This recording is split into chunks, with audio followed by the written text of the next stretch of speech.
How are we doing, everybody? And happy Monday in the great state of Wisconsin. I hope everybody had a fantastic weekend watching the Packers.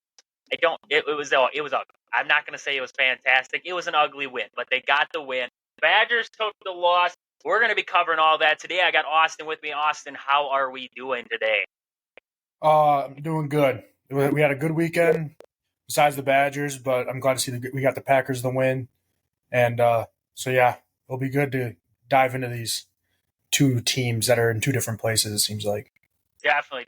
And big news, Austin was a part of the conference champion WIAC team from UWL. How was that over the weekend there? You guys took home the crown. Big win, though, huh? Yeah, it was stressful, to be honest. Didn't know how we were going to win at the end there. I mean, they had the ball, they were driving with a minute left, and our defense wasn't able to stop some of the stuff that they were able to do, but at the end of the game, we were able to block the game tying kick, so we won it as time expired. It was a thrill, kind of like our Whitewater win, but it was for conference. It's kind of like a conference championship, pretty much. It was exciting, though. Heck of a win. Take wins how we can get them. All that matters. We take wins how we can get them, and UWL is the WIAC conference champion of 2023. So big news right there. We also got some news with the Bucks. The Bucks did take the win in the first game of the regular season in-season tournaments thing that is going on now in the NBA. It's new. They took the win there against the Knicks, 110-105.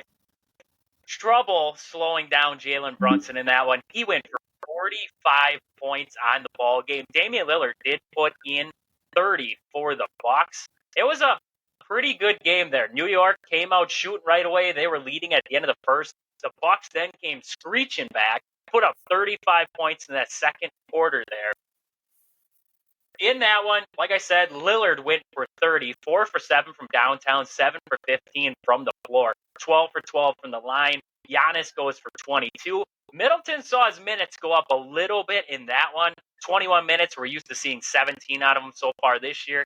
Got 21 minutes in that one. 2 for 3 from downtown, 5 for 10 from the floor. He had 12 points. Lopez went for 13. Beasley with a 0.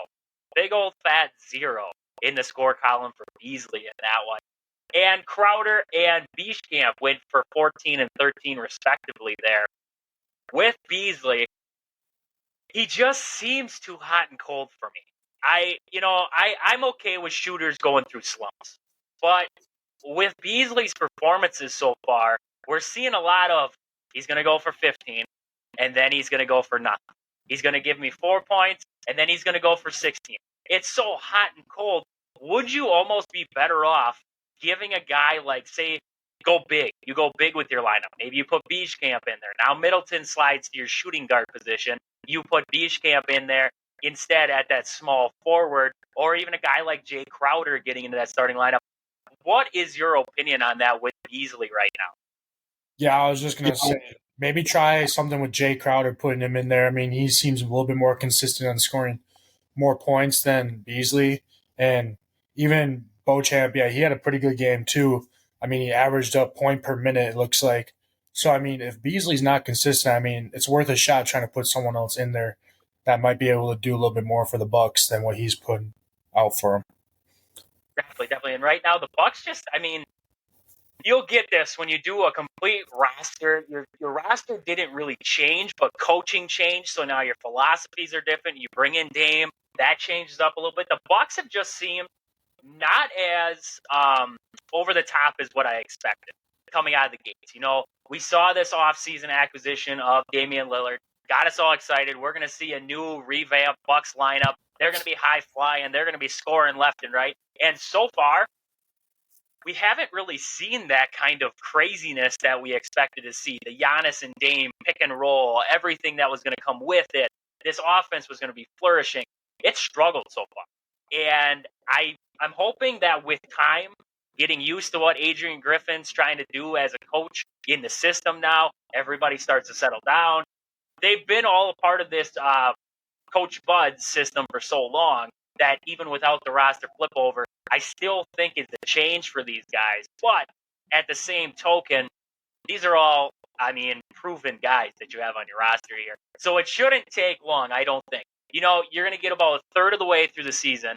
And if the Bucks are still having the problems that we're having now you need to go out and possibly find other pieces that are going to help in the room there, especially looking at the shooting guard position, because if you look at traditional shooting guards, Pat Connaughton, do you really think you can float him into the starting rotation and he's going to be that killer for you? I don't think so. Michael Beasley hasn't been that. You could possibly try some of your younger guys getting in there, but I just think you need that shooting guard somewhere out there. Is that shooting guard the Bucks need to pick up in the trade from free agency, wherever it is? They need to find help there at shooting guard. But like I said, Bucks in that one, 110-105 winners, got their first win in the in-season tournament there. Tonight, they're going to have the Brooklyn Nets. That will be a 6:30 tip. They're playing in Brooklyn for this one. Looking at this one for them, I'm going to flip it over to Austin. Austin, what do you got for me for stats for the Nets so far on the year? Yeah, I see Cam Thomas seems like their kind of go-to guy. The last time they played Boston Celtics, a very good team. They're 5-0, and they only lost to the Celtics by 10. Brooklyn Nets are 3-3, so about average. But in that game, Cam Thomas had 27 points in 37 minutes. Dorian Finney-Smith, I never heard of the guy, but he put up 14 minutes and 37 minutes. There's a lot of guys. It seems like they're starters. There's 1, 2, 3, 4, 5. So yeah, they're 5 starters all within 30 minutes, like high 30s. But then after that, it kind of falls off. Then there's Duran Sharp, Lonnie Walker, the fourth, and then Dennis Smith Jr. They're all in the teens for a minute. So it seems like a lot of it's just they primarily play their starters. But Cam Thomas with 27 points against the Celtics, Spencer Dinwiddie with 19, and Mikal Bridges with 19. But then the rest of them are kind of lower numbers for scoring. So I expect a lot of their starters to begin primarily the minutes, and especially with the Bucks, they're a lot more high-powered, I'd say, with the guys. So I don't know if the Nets can afford to go to their bench as much against the Bucks. So I expect them to stick with their main 5 starters there, and just Cam Thomas probably going to continue what he's doing, probably being their primary scorer. Yeah, and right now it looks like, looking at it, Ben Simmons is kind of just there as that facilitator. He's more, you look at his assists per game right now, he's at about 7 a game, 10 rebounds per game right now, only 7.4 points per game right now. So he's your facilitator. So your big guys to control there, Cam Thomas, Mikal Bridges, Spencer Dinwiddie, Cameron Johnson. Those are the big guys, like you said, for the Bucks to contain in this one. But also, don't let Ben Simmons beat you on the offensive end. He's not a scorer. If he gets up there in the 20s, you have issues. Something went wrong in your defensive scheme for that one. He's going to try to facilitate. He's their leading rebounder. He's that guard for you. He's almost looks like a traditional guard. He's not looking to score. He's looking to get it to everybody else. And the Bucks, they're going to have their hands full with Mikal Bridges and Cam Thomas. Don't let it get deeper there with Ben Simmons beating you too. That's going to be a big key to this one. But like I said, with that 6:30 tonight there from Brooklyn, they're going to have the Nets there. So hopefully we will see a Bucks win, and we're talking about a big Bucks win. We see some of these flaws that we've seen so far in the Bucks this year kind of melt their way out. We see this team start to show what they're truly made of, honestly, at this point here. But with that, we got to jump into the Badgers because, I expected a little bit better there against Indiana. Indiana's not a pushover team. They're not a terrible team by any stretch. They played close. You look at their last couple games before Wisconsin, played a good game against Penn State. Rutgers is a decent program, played good against them, got blown out by Michigan, that's expected. But played close against Louisville early on in the year, and also Ohio State. So this Indiana team's not a pushover team. They got a decent team, but I still expected the Badgers to show a little bit more to me in this one. And I'm going to flip it over before we get too deep into talking about this one. I'm going to flip it over to Austin there with the stats. Tell me some stats from the Badgers in this one and also Indiana if you got them up. Yeah, I'll start with the Badgers. So you look at Braden Locke, he went 21 for 41. So that's about 50% completion rate, 243 yards passing, 2 touchdowns. And when you look at their rushing, Cade Yakimelli and Jackson Akers, so the two guys that we thought were going to be their primary rushers, they both had 48 yards rushing for both of them. And then when you look at the receiving, Bryson Green was our top receiver with 4 receptions, 96 yards, 1 touchdown. Will Pauling continuing to do what he kind of does, being the primary receiver there for the Badgers with 5 catches, 51 yards, and a touchdown. But then I take a look at Indiana. Indiana's starting quarterback, Brendan Sorbsby, 19 completions, 31 attempts, 186 yards, 1 touchdown. They're rushing. Their main guy, Josh Henderson, 15 carries for 40 yards. No rushing touchdowns. Brendan Sorbsby did get a rushing touchdown for him, for Indiana. And then for receiving, Donovan McCulley had 5 receptions, 67 yards, and 1 touchdown. So when you look at it when you look at the Badgers compared to the Indiana, Badgers had more total yards, more passing yards, and more rushing yards. So they beat them in yards, per play. But then you look at fumbles lost. I see 2 fumbles lost compared to Indiana's none. And fourth down efficiency, they were 0 for 3 compared to Indiana's 1 for 1. And Indiana also won the time of possession. So, I mean, just based off those 3 stats kind of at the bottom, Indiana won time of possession, which is huge in football. And then fumbles lost, they won the turnover battle, and fourth down efficiency. I mean, if you're not getting, I didn't watch the game, but I don't know, so I don't exactly know where they had the fourth down when they went for it. But if they were midfield going for a fourth down, and now you have a 0 and whatever chance, I mean, if your efficiency is not good, I mean, you kind of have to play the field position game at that point instead of having Indiana start with the ball closer. So overall, I mean, yeah, Badgers had more yards, but they just got beat out by Indiana by the small ball. Indiana just doing all the right things, technically sound.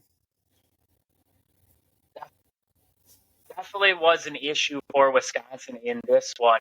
Indiana just outplayed them. It was Indiana had this one in hand for most of it. And you look at the Badgers in this one, and you talked about that fourth down efficiency there. They had an issue, and that was injuries became a problem for Wisconsin. I didn't know until they went for it on that fourth down. They faced a 4th and 2 at Indiana's 32-yard line, just over 4 minutes remaining in the game there is when they went for that 4th and 2 there. Rather than kicking the field goal, the 50-yard field goal, they had to go for it. Simply because Wisconsin's kicker, Vakos, was injured in the game, had a back, something with his back. Something went wrong in his back there. They didn't have anybody else who could kick it for him, so now they got to go for it. Braden Locke overthrew Pauling, wide open. Overthrew him. That was the ball. That was basically the ball game right there for Wisconsin. And that's where I want to get into first. Braden Locke struggled in this one. And we went into this one. We were talking about it. And we said we thought we were seeing improvement out of Braden Locke, but we wanted to see a little bit more. We wanted to see 60%, 70% completion rating, something getting up there to show that he's getting a little bit more consistent. And in this one, 21 for 41 wasn't going to cut it there. You look at this game for Wisconsin, and at one point, midway through the second quarter, Locke had just 5 pass completions and 6 pass breakups on that one. You know, we talked about finished 21 for 41 in this one for 243. No interceptions. He did have that big 54-yard touchdown pass to Bryson Green. The coverage broke down. They weren't able to make tackle. That cut the deficit 10-7 there. And then he did have that 18-yard touchdown pass, made it 17-14. But a couple of different plays there where Braden Locke missed receivers. That's where the Badgers struggled in this one. And a lot of bad reads by Braden Locke. You look at a couple of these different plays, they run a lot of run-pass option there with Braden Locke, with the running backs. He's got to be able to read that one guy. There's one guy he's got to be able to read there to say, okay, I either got to hand the ball off here, I got to just sneak away. bad reads by Locke. Sometimes, he'd hand it off. That play got blown up. He'd keep it. He'd get blown up in the backfield. A lot of bad reactions by Braden Locke in this one led to Wisconsin's offense struggling throughout this ball game here in the first half. They saw a little bit of improvement in the second half there, but they just looked all out of sorts. Didn't look like they came into this one with a game plan. Struggled in the run game. Like you said, we talked about Aker and Yakamele being the big guys in this ball game. They had spurts where they were, but at the same time also had spurts where the offensive line looked good in the pass game, but they didn't look good in the run game. They didn't get that drive. You as an offensive lineman, how do you see that? They struggled they struggled run blocking. They couldn't get that push on the line there, but they were pretty good in the pass game. Braden Locke had all day in the backfield. So being an offensive lineman, if you saw that struggle out there by the offensive line, what would you say to that? First off, that's interesting that they struggled in the run game considering how good the Badgers have been running the ball. And, well, like in the past years, how their O-line has just been so good at running the ball.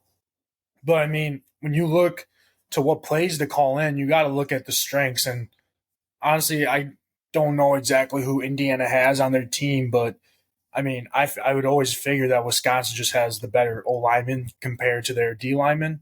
So that shocks me hearing that that they were just not getting the run game going.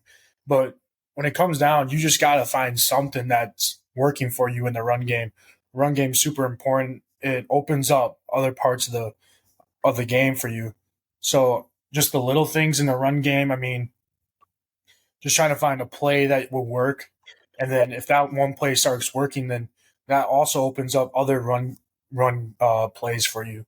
So, I mean, it's tough to hear that they weren't able to get the run game going and their O-line was struggling. It's just something that is kind of unheard of coming from Wisconsin football team. And, I mean, you look at the difference.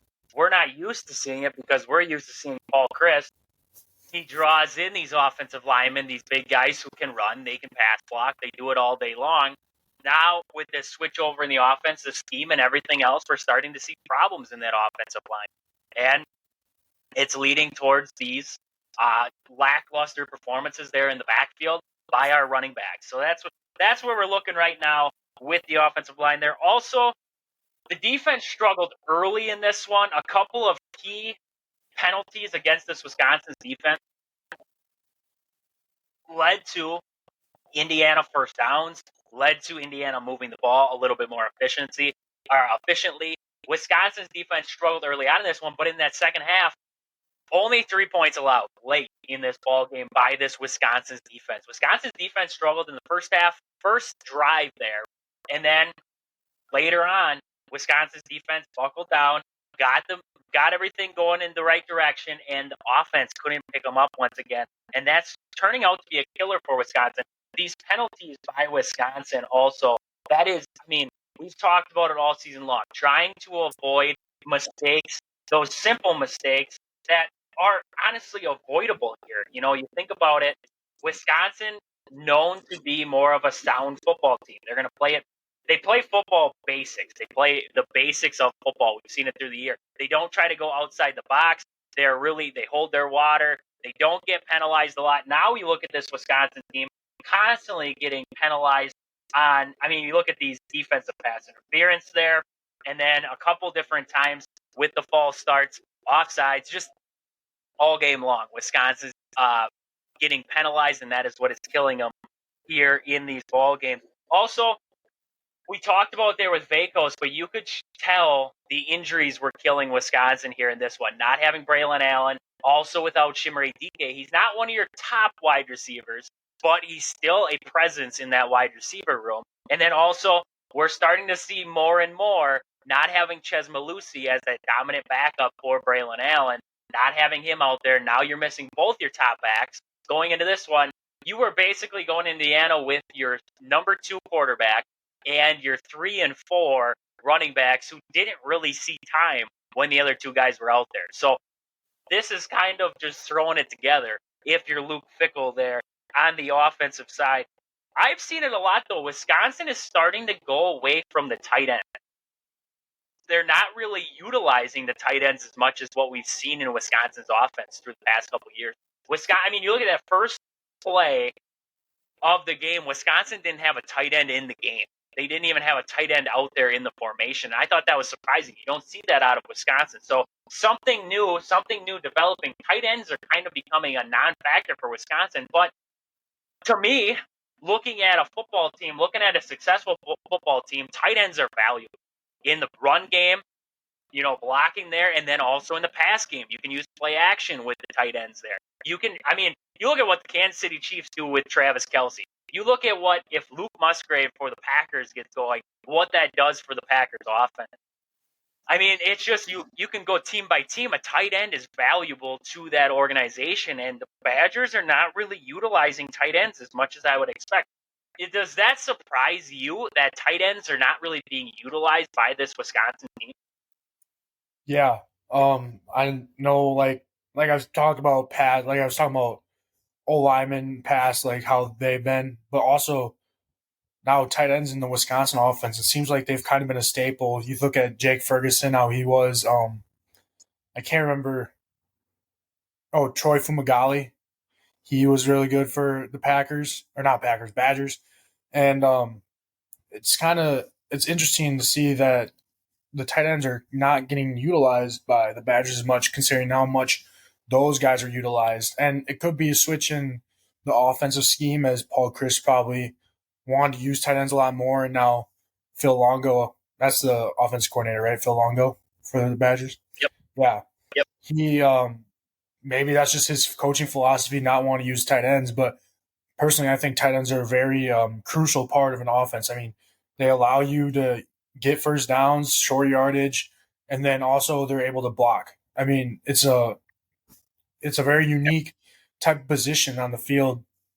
So, and especially blocking wise, I mean, we used our tight ends so much in the past blocking, and now it seems like that could be another reason why our run game isn't going. And then not only tight ends. While you were talking, I was thinking, how much fullbacks do we use anymore? Also, I mean, we had Derek Watt, we had Derek Watt, we had Alec Ingold. Alec Ingold is a really good fullback in the NFL, and then Derek Watt was a fullback in the NFL. I mean, I think he's a free agent right now, but he was really good fullback for the Steelers, and now he's not on team. But I mean, when we had those guys, our running game was insane, and now it seems like we don't have do we even have a fullback on the team anymore? And it's interesting. I can't recall a time here with the Badgers having any kind of I formation, offset I. I cannot remember a time this season so far that the Badgers had that in there. Yeah. So, I mean, if going away from the tight end and even the fullback, I mean, our run game is you're relying a lot on the O-lineman to get that. And I mean, I get our O-linemen should be like really, really good, but I mean, even having those really good tight end blocking and really good fullback, I mean, that can exploit a lot of things on a defense and help our offense get in the run game, as well as the pass game too. So, yeah, definitely. I mean, you look at this game; they did. Noah Kowski did have 2 receptions for 31 yards there for the Badgers, but they seemed, like I said, going away from the tight ends all season long here. Hopefully we see that change because they do have a 4-star recruit coming in at the tight end position. You'd hate to see some of these top recruits start to get kind of away from Wisconsin simply because they don't feel like their position will be utilized there, because a position like that, tight end, like you said, valuable to a football team. Going off of just what I want to end with Badgers there, and that is, I'm sick of hearing people say, these aren't Luke Fickell's recruits, so that's why the Badgers are struggling right now. I'm sick of it. Honestly sick of it. For the simple fact of, if you are the coach of a college football team or a high school football team, you work with the room that you have. It doesn't matter if you have all of your guys, if you have a more run-based team, if you have more of a pass-based team, you're going to utilize your team to their best strengths. That's your job as a head coach. So when I have to constantly flip through, and I go through social media, and I love to see people react to certain, one guy will go on and say how Luke Fickell sucks, and then I love to see the comments where everybody bashes him. And the constant is, these are Paul Chryst guys. Okay, if these are Paul Chryst guys, I've never seen an offensive line suck like this for Paul Chryst. I have constantly seen great offensive lines for Wisconsin on Paul Chryst. The defense has struggled for Wisconsin in the secondary. I have never seen that out of Jim Leonard's defense. Never once have I seen the secondary struggle this bad. Quarterback, I've seen the struggle for Paul Chryst offensive quarterbacks. I saw Graham Mertz. I've seen before that. I've seen the struggle. But what I'm trying to say is that it's starting to get ridiculous that that's the excuse we make. Luke Fickell's job is to coach this team, whoever's out there, to the best of his ability and utilize them to, as a coach, your job is to put your player in the best position possible to succeed. And to me, it just doesn't seem like, if that's the excuse we're coming up with, Luke Fickell's not putting his guys in the best position to succeed right now. If they don't have the playmakers to run the air raid offense, why are we running a complete air raid offense? Why do you not utilize it? Try to backtrack and try to utilize what Paul Chryst had in his playbook. Try to utilize the run game, the play action, whatever it is that is going to help this team succeed. In your opinion, how do you see that? Because that's just what I'm seeing a lot right now out of fans and people talking. How do you see it in that perspective? I mean, Luke Fickell knew what he was getting into when he took the job at Wisconsin. I mean, besides the fact of some guys probably transferring out because like Graham Mertz transferring out because Paul Chryst is leaving. But, overall, Luke Fickell knew a lot of the guys that were staying. He knew a lot of recruits that were coming in. So, for saying stuff like that he's not doing a good job or whatever, or he knew what he was getting into. And so for him not being able to utilize these guys, it's kind of shocking. Because he knew these guys that were coming in for Wisconsin and the guys that were staying. It shouldn't be a shocker to him that for what's happening from these guys. You look at it and you say, okay, these quarterbacks, the whole quarterback room. Locke, even if you look at Locke, you look at Evers, you look at Tanner Mordecai, whose guys are those? Because those guys transferred when Luke Fickell came to Wisconsin. You look at the wide receiver room, Will Pauling and Bryson Green and C.J. Williams. Whose guys are those? I wonder. Oh, those are Luke Fickell's guys. He got them in the transfer portal. Now you look at the backfield. I don't know how you can mess up Braylon Allen. If I'm a coach coming into a program, that's the guy I want in the backfield for me, Braylon Allen. The offensive line, one of your worst linemen, actually is Luke Fickell's guy. He came from Cincinnati. So I just don't, I just get sick of seeing it. I get sick of hearing the excuses for what's going on in the football field. This team's got a lack of focus. They got a lack of discipline, and that stems back to coaching. That is simple coaching. I know you can only coach a player so much, but if the problems continue, you have to find somebody else to fill that position. If Braden Locke continues to be inconsistent, you have to find somebody else who can be consistent. You think Nick Evers, 4-star recruit who went to Oklahoma, now he transferred to Wisconsin, do you think that Nick Evers wants to sit behind a guy who he's watching struggle week by week? No. He's going to want to go somewhere else where he can get the starting job. He's not going to want to sit there and waste his time. That's where I'm at with Wisconsin right now. It shows, honestly, if this is the problem. Will Pauling's had sparks where he's been good, and Bryson Green and C.J. Williams has had sparks, but you see why they came somewhere else. They weren't good enough to play where they were, like C.J. Williams, so he came to Wisconsin. He switched his venue. I think he can still develop into a good wide receiver, but you see why they came somewhere else now. We're watching the struggle out here on the field. I think coaching for Wisconsin really needs to buckle down and figure this one out, because I don't think it's all on the players at this point. I think there are certain positions where this coaching staff needs to figure it out. Braden Locke, he needs to learn that not every pass needs to be 100 miles per hour.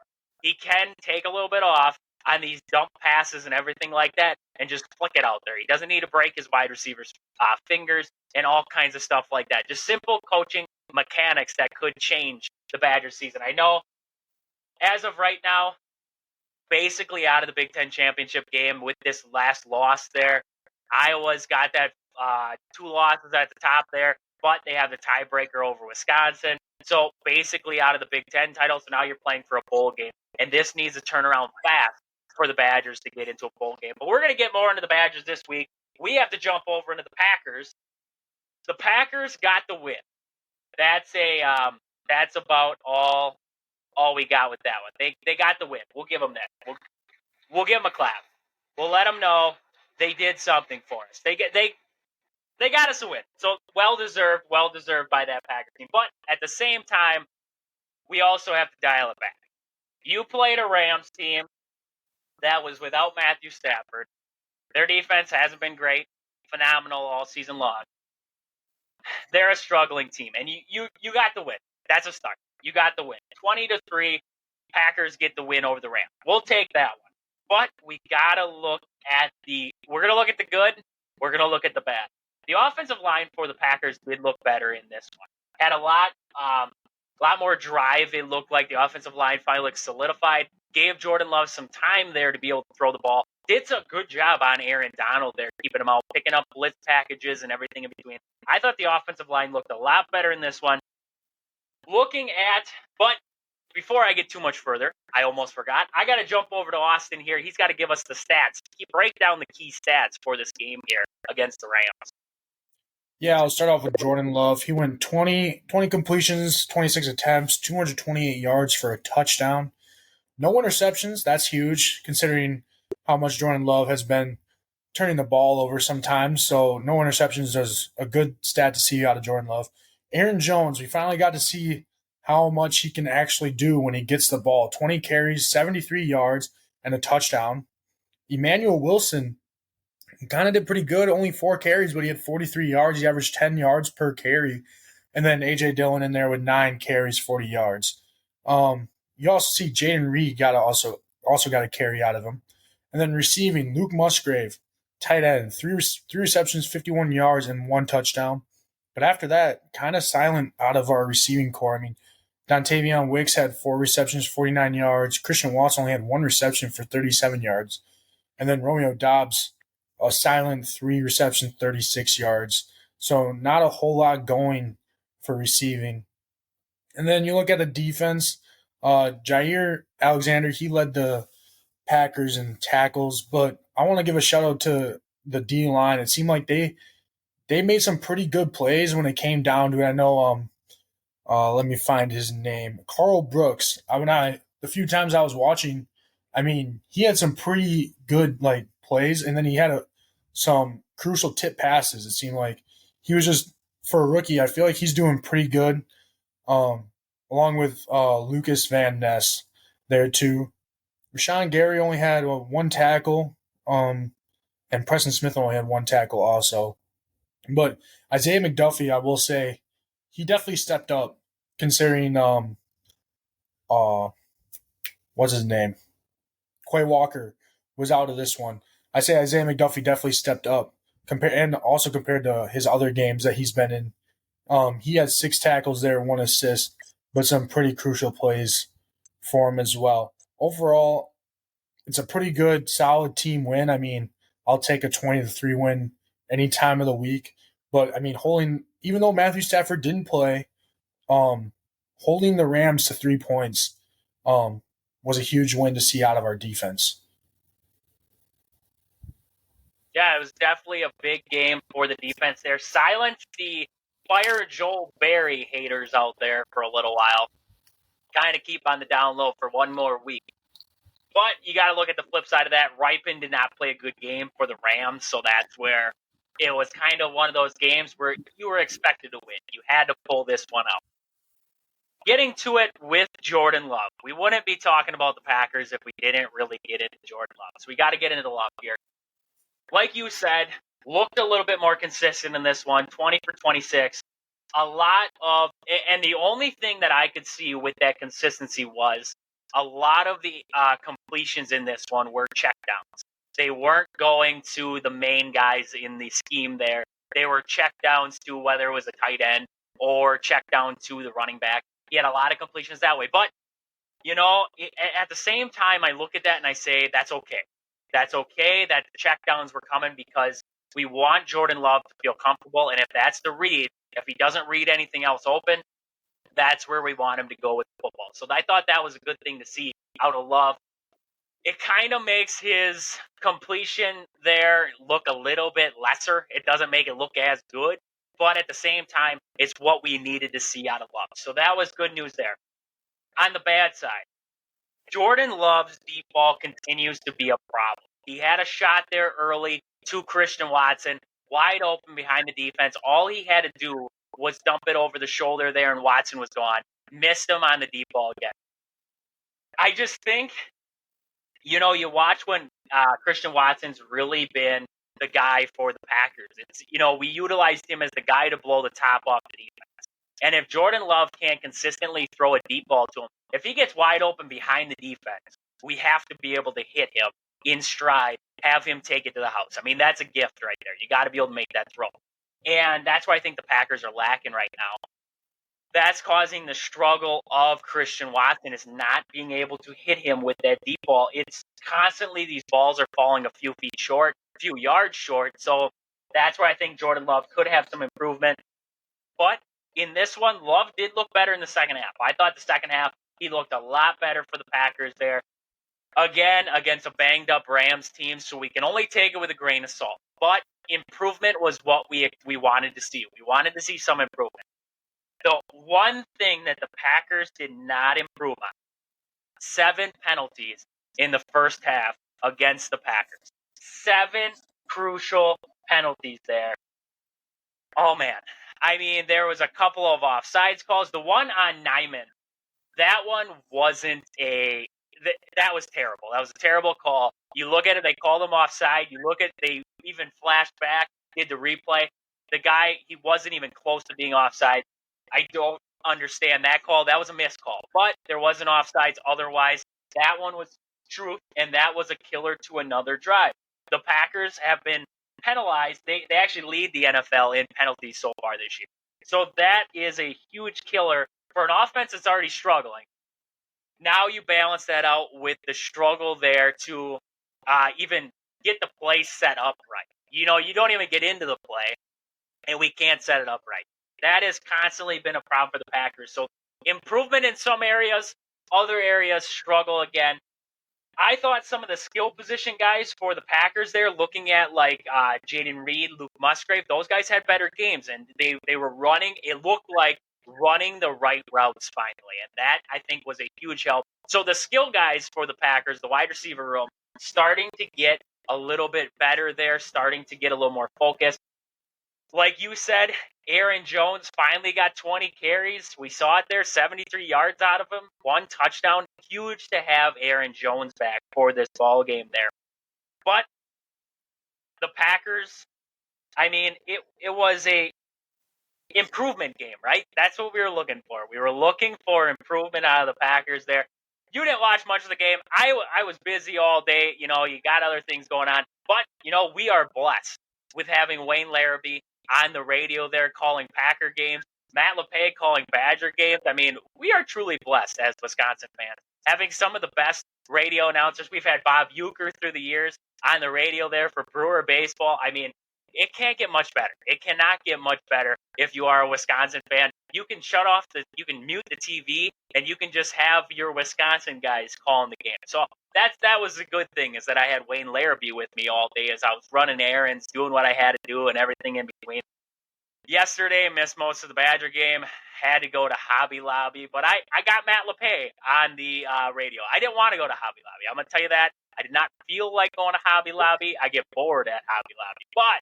But Christmas shopping is not done. We had to go look for decorations. It's not Thanksgiving yet, but the tree is up. We're turning into one of those people where the tree is up now. So that's fantastic. That's fantastic. Getting into the Christmas early. Are you a fake tree type of guy, huh?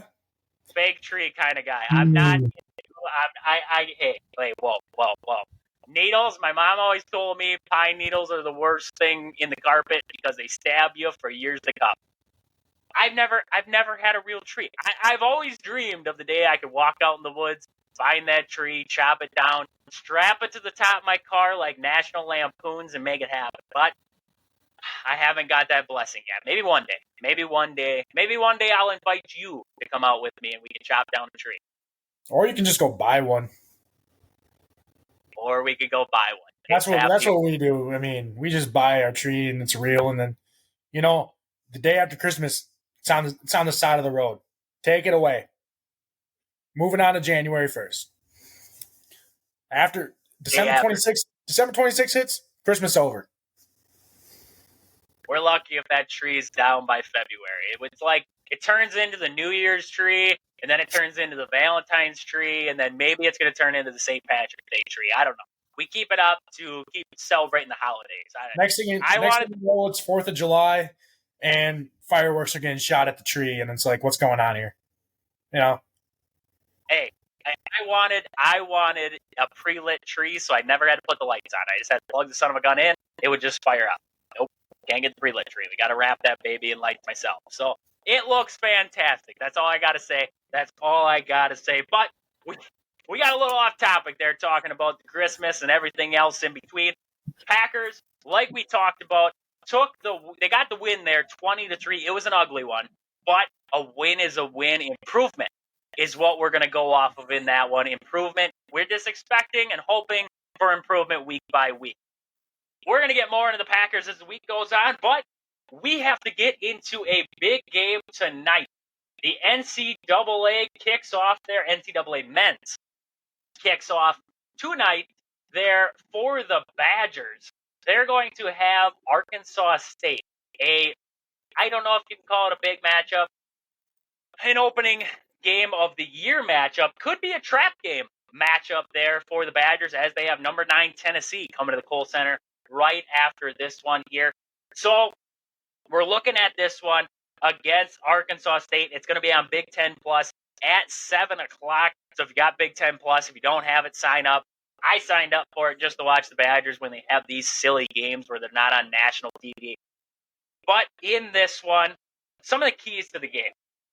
And I'm looking at it as, how deep does Greg Gard go on the bench here for the Badgers? You look at that exhibition game, they went 12 guys deep on the bench. How deep does Greg Gard expect to go in this ball game here, and how much does he test out the depth there? Austin, I'm going to have you get on the stats there for Arkansas State from last season. Tell me some of the main guys from last year there. But how deep does Greg Gard expect to get in this ball game, and how does he match up with the depth that Arkansas State's going to show off there? You got the stats pulled up for Arkansas State from last year? Doing that right now. My stat guy's working on it. We're working on it. We're getting it there. It's loading. But for looking at some key players for this one, for Arkansas State, some of the main guys, Terrence Ford Jr. is going to be a big guy to look out for Arkansas State. Also, Omar El-Sheikh is going to be another big name to watch out for there from Arkansas State. They got a few other guys on that roster there returning from last year. They were a foul-prone team last year. They put a lot of teams in the bonus there. So with that, I'm going to jump over to Austin. Give me some stats there, maybe on Terrence Ford Jr. and Omar El-Sheikh. You got stats on those two? Yeah, Omar, he averaged 28.9 points per game. It looks like. I mean, he seemed like one of their top scorers. And then, who was the other guy you said? Terrence Ford Jr., I think is his name. He's not on their last season's schedule, so I don't know if he's not on last season's roster, so I don't know if he was on the team last year or what, but he's not listed on their stats. But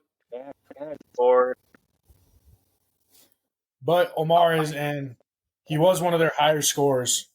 They also had other guys on their team. I don't know if they've graduated or not, but Sills, Desi, and Eaton Marquise, those two were also those are minutes. Let's see here. Scoring. Yeah. Oh, yeah. Omar Nashad, is that how you say it? He averaged 17.9 points per game. And after that, the rest of the team was kind of not very good. So, I mean, he's probably one of their best guys that they have on their team. It seems like he's probably their main focus. 57 blocks on the year, too. He played in 29 games, so it seems like that was almost all of them.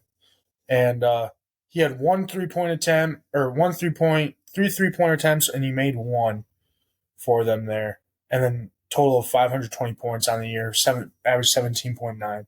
So it seems like he's probably going to be their go-to guy. When you look at their team, last year they averaged 70.9 points per game, while their opponents only averaged 68.1 points per game. So that'll be interesting to see how their defense stacks up against Wisconsin. I don't know exactly what teams they played against last year, but I can't assume that they played as high of caliber teams as a Big Ten Wisconsin team. So it'll be interesting to see how they do defensive wise. But yeah, it's about all I got for you there on the stat wise. We went deep into the stats. That was quite impressive. I'm surprised I was able to find as much as I did. I ain't gonna lie. He's getting better at his job day by day. But I did find Terrence Ford Jr. He shot a team best last year, 40.6% from three as a freshman, 41 for 101 from downtown, average about 10.8 a game. So he's going to be a guard to watch out for Arkansas State there. I don't know why he didn't show up on the main stats there from last year, because he did play for Arkansas State last year. So I don't know why. I just noticed that too. I couldn't find him on the stats there. So I don't know why he didn't show up. But for Wisconsin in this one, some of the key players in this one that I feel, Chucky Hepburn, that matchup there between him and Terrence Ford is going to be a big one. Also, on the offensive end, Chucky Hepburn needs to get it going this year. Last year struggled a little bit. I think Chucky is going to be a huge key to Wisconsin's success this year. Getting the offense, being the point guard, orchestrating the offense, and getting his when he has to. Also, looking at some other guys in this one, Tyler Wall for Wisconsin last year after the injury never really got back to Tyler Wall playing like we thought he would. Now has this extra year. I hope to see Tyler Wall kind of round into the guy we were all hoping for and the guy that we were hoping he would transition into. Also, Steven Crowell. Crowell needs to develop into the big man of the Big Ten. When I say that, you think back of the Big Ten last couple years. You had guys from Illinois like Kofi Coburn, and you had Zach Edey. You had Trace Jackson Davis from Indiana. You had some dominant big guys in the Big Ten. Steven Crowell, it's his time. He has to be that dominant big guy for Wisconsin in the post, and hopefully see him develop into a consistent three-point shooter, a guy you can rely on to be able to step out and hit that shot, because you really look at the changing point in like Frank Kaminsky's career and what really flourished for him, the ability to get inside and make that move, but also the ability to shoot it from the perimeter. I think that will help extend this Wisconsin offense. Also, Connor Essegian.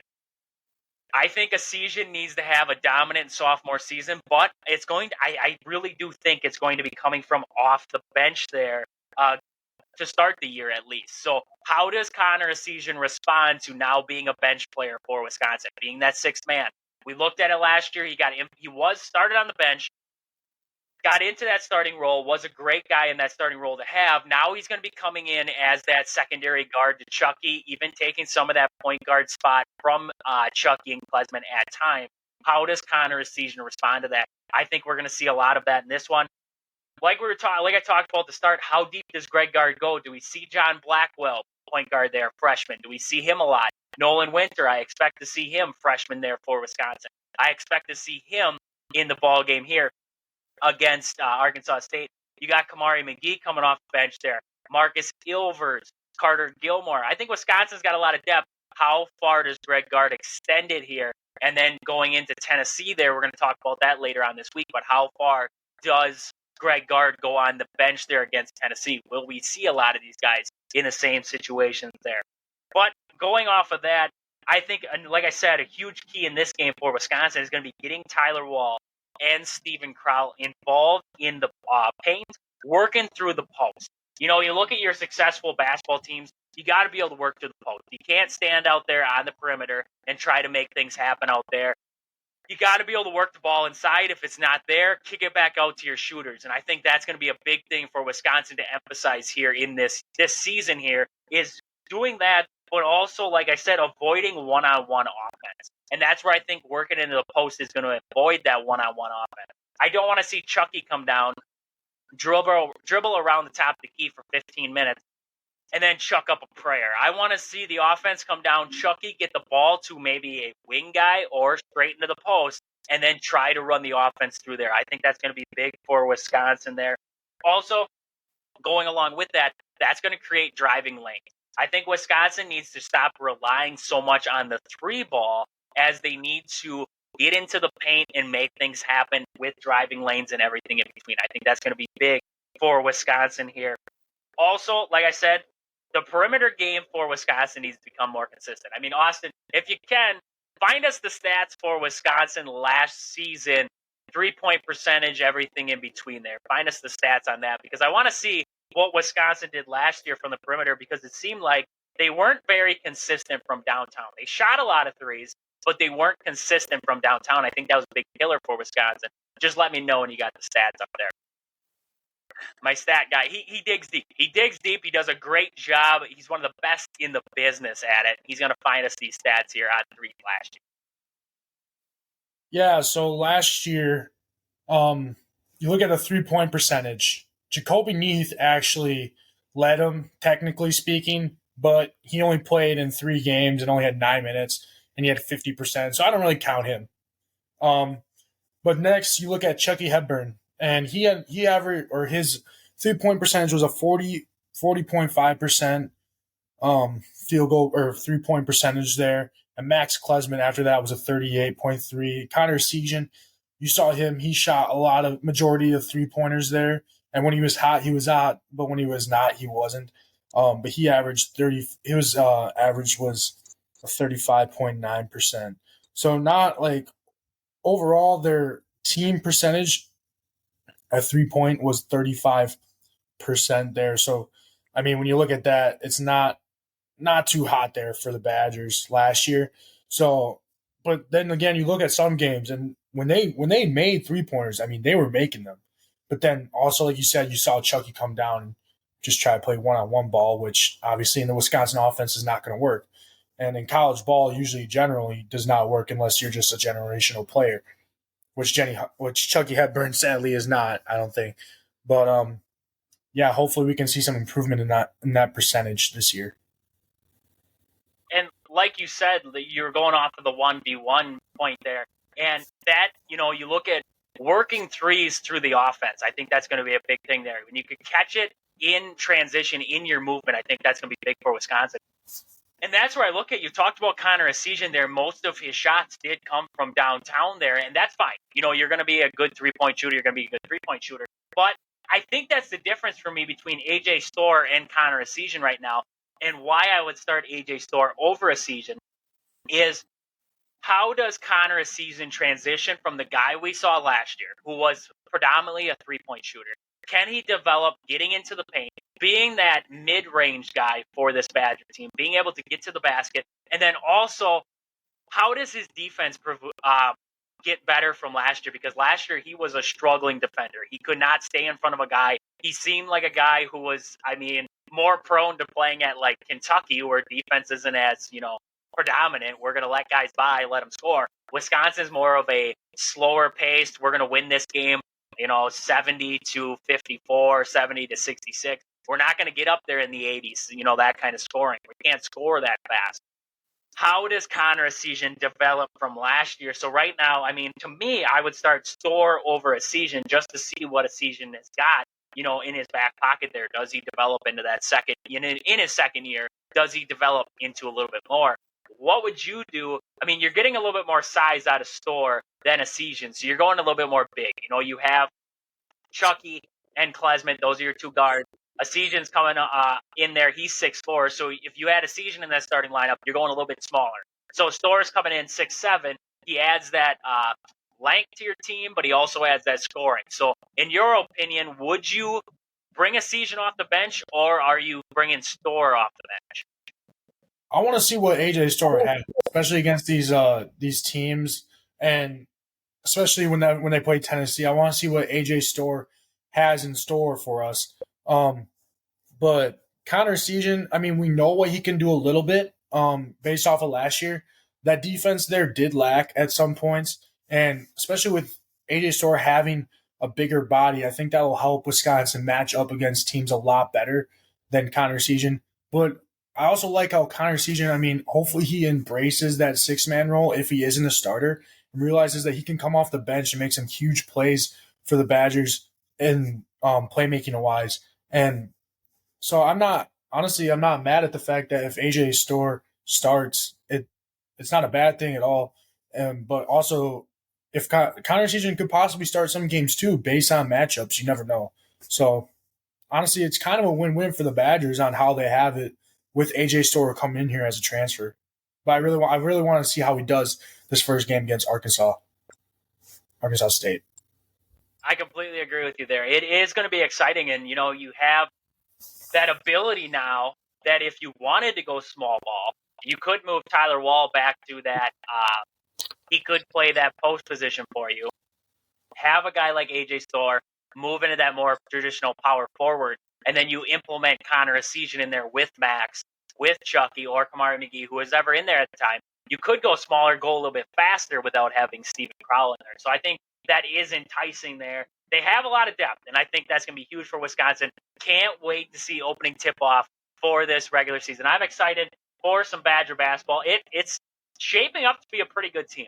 If everything boils down to what it should be, this should be a heck of a team Wisconsin's got out there right now. So with that, what are your predictions for tonight's game? Give me your score. Give me your leading scorer for Wisconsin and the final score of this one.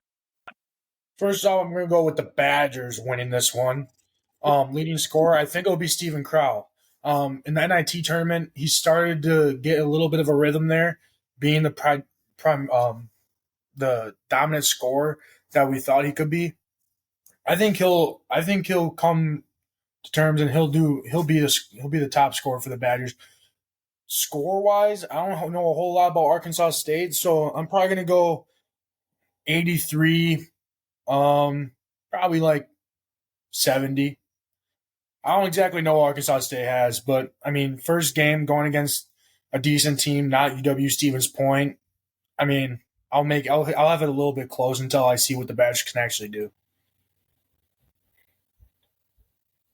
I like that. That's a good analogy right there. I'm going to go 77 to 55. I think Wisconsin starts slow. I think Arkansas State hangs around for a little bit, and I think they pull away late. If I had to go with my leading scores, I think it's going to be a toss-up. I think it's going to be between Max Klesman and Tyler Wall.